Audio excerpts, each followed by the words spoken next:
प्राचीन भारत में लीला नाम की एक खूबसूरत राजकुमारी रहती थी जो अपनी कृपा और आकर्षण के लिए पूरे राज्य में जानी जाती थी।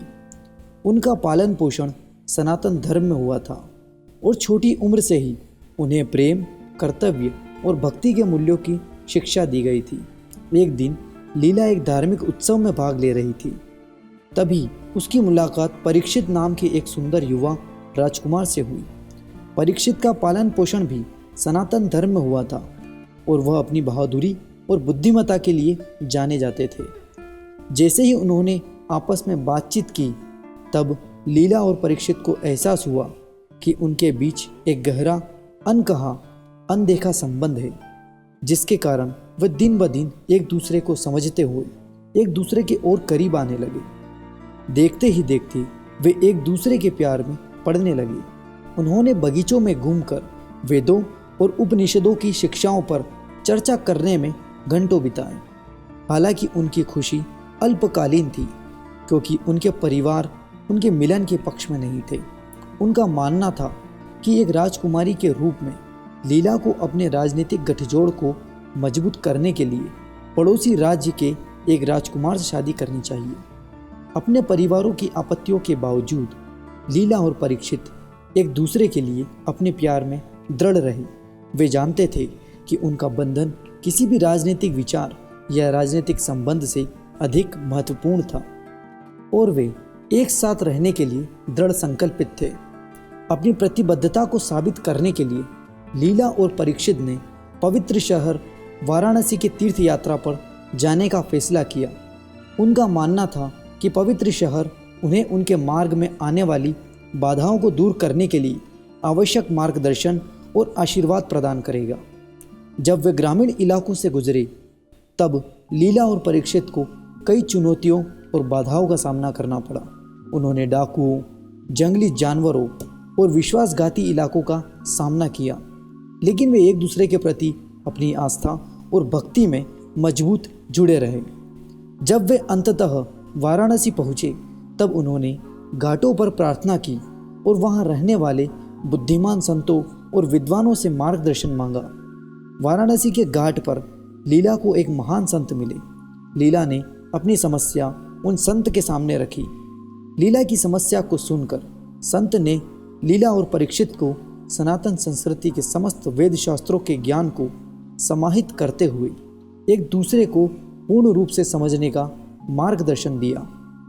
उन्होंने विपरीत परिस्थितियों में भी प्रेम की शक्ति और अपने जीवन का पालन करने के महत्व के बारे में सीखकर वेद शास्त्रों का पठन पाठन किया एवं अपने ज्ञान को एक दूसरे के साथ साझा किया। वेद शास्त्रों का अध्ययन करते हुए लीला और परीक्षित को विभिन्न प्रकार के अध्यात्म एवं अविस्मरणीय ज्ञान का बोध हुआ, जो उनके जीवन को श्रेष्ठ बनाने में सहायता करता गया।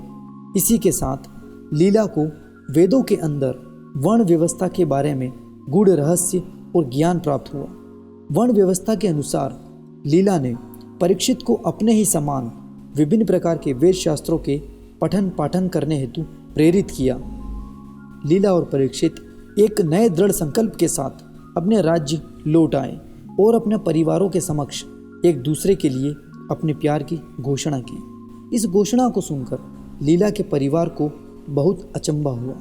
लीला का परिवार इस निर्णय से किसी भी प्रकार से संतुष्ट नहीं था। लीला का परिवार अपने पूर्व निर्णय पर अड़ग था। लीला के परिवार का मानना था कि लीला का विवाह उनके अनुसार उनके पड़ोसी साम्राज्य के एक राजकुमार से होना चाहिए और वही उसके लिए एक योग्य वर होगा। यह निर्णय सुनकर परीक्षित लीला के साम्राज्य में उपस्थित हुआ और लीला के परिवार के समक्ष लीला के लिए अपने प्रेम को साबित करने के लिए अपने शास्त्रों का अद्वितीय ज्ञान एवं बौद्धिक क्षमता को प्रस्तुत करते हुए अपने प्रेम को अटल साबित किया। परीक्षित के इस प्रस्तुतिकरण को देखकर लीला का परिवार पूरी तरह अचंभित हो चुका था। लीला परीक्षित को स्वयं के समान ही बौद्धिक क्षमता वाला होने का प्रमाण देने के साथ साथ परीक्षित को अपना सुयोग्य और श्रेष्ठ वर संबोधित करते हुए अपने परिवार से परीक्षित के साथ विवाह करने की आज्ञा मांगती है। इस दृष्टांत को देखते हुए राज दरबार में उपस्थित राजपुरोहित लीला और परीक्षित के ज्ञान स्तर को देखते हुए लीला और परीक्षित को एक समान वर्ण स्तर का पूरक होने का कहते हैं। राजपुरोहित वर्ण व्यवस्था के सिद्धांत को केंद्र में रखते हुए लीला और परीक्षित को एक दूसरे के लिए सुयोग्य जीवन साथी के रूप में प्रदर्शित करते हैं। राजपुरोहित की बात सुनकर लीला और परीक्षित के परिवारजन दोनों के विवाह के लिए अपना निर्णय सहमति के साथ दर्शाते हैं। अपने परिवार के इस निर्णय को सुनकर लीला और परीक्षित बहुत खुश हुए। जब उन्होंने वाराणसी के महान संत के मार्गदर्शन के अनुसार चलते हुए वेद शास्त्रों का अध्ययन किया, अंततः उनके परिवारों ने लीला और परीक्षित पर भरोसा किया और उनके संग बंधन को अपना आशीर्वाद दिया। लीला और परीक्षित की शादी एक भव्य समारोह में हुई, जो उनके दोस्तों, परिवार और प्रियजनों से घिरा हुआ था। वे जानते थे कि उनका प्रेम सनातन धर्म की शिक्षाओं और भक्ति और कर्तव्य की शक्ति का एक वसीयतनामा था, और इस प्रकार सनातन के श्रेष्ठ मार्ग पर चलते हुए लीला और परीक्षित सदा सदा के लिए विवाह बंधन में बंध गए।